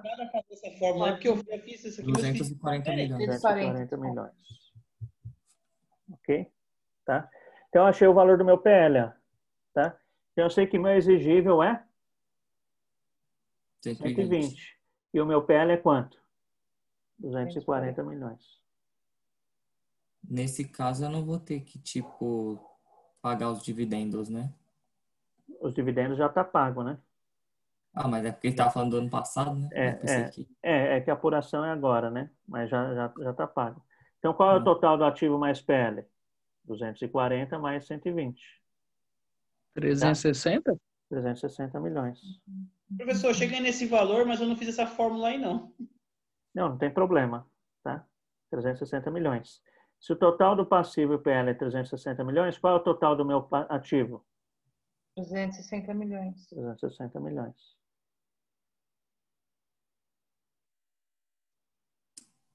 Ok? 360 milhões. Então, achei o que eu precisava. Grau de endividamento geral é igual ao quê? 120 milhões dividido pelo ativo total, que é 260 milhões.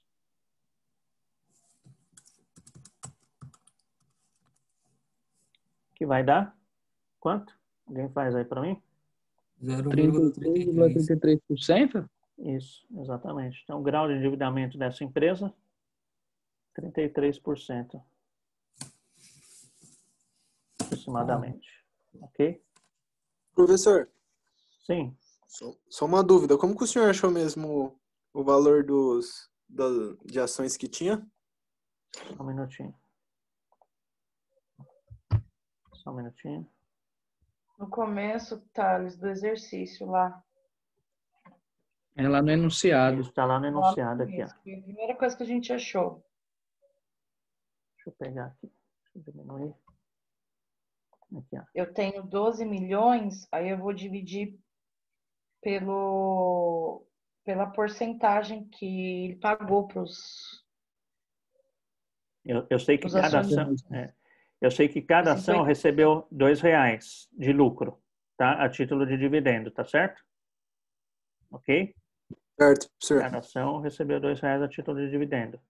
E eu sei que foi distribuído para os acionistas um total de 12 milhões. Tá?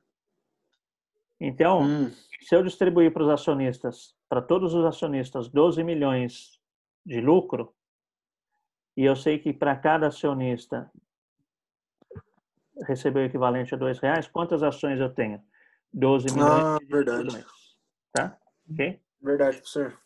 Beleza? Tranquilo, gente? Obrigado. Nada.